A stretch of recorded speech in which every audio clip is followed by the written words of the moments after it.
নমস্কার বন্ধুরা, আপনারা ফোনপের মাধ্যমে যে কোনো ব্যাংকে কিভাবে টাকা ট্রান্সফার করবেন বা টাকা পাঠাবেন সেটা আজকের ভিডিওতে দেখাবো। আপনারা প্রথমে ফোনপে অ্যাপটি খুলবেন এবং টু অ্যাকাউন্ট অপশানে ক্লিক করেন এবং তারপরে আপনি যে ব্যাংকে পাঠাবেন সেই ব্যাংকের নাম সার্চ করেন ও ব্যাংকের নাম সার্চ করার পর আপনি অ্যাকাউন্ট নাম্বারের ঘরে অ্যাকাউন্ট নাম্বারটি দেখে দেখে টাইপ করেন এবং কনফার্ম অ্যাকাউন্ট নাম্বারের ঘরে টাইপ করবেন। এক্ষেত্রে ফোনপে থেকে যে কোনো ব্যাংকে টাকা পাঠানোর জন্য কিছু কিছু ব্যাংকের ক্ষেত্রে কাস্টমারের নাম আপনি অটোমেটিক দেখতে পেয়ে যাবেন।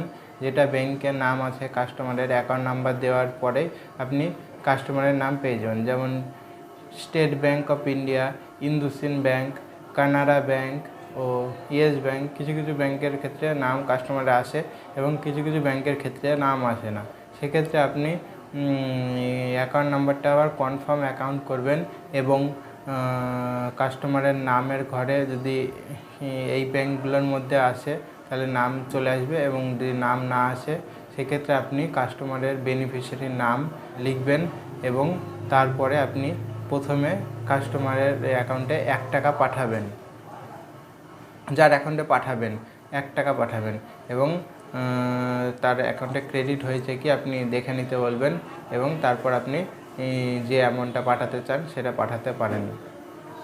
আপনাদের যদি ভিডিওটি ভালো লাগে তাহলে ভিডিওটি একটি লাইক করুন এবং সাবস্ক্রাইব করে চ্যানেলের পাশে থাকেন এবং আপনারা এরকম আপনাদের প্রয়োজনীয় ভিডিও পেতে থাকবেন।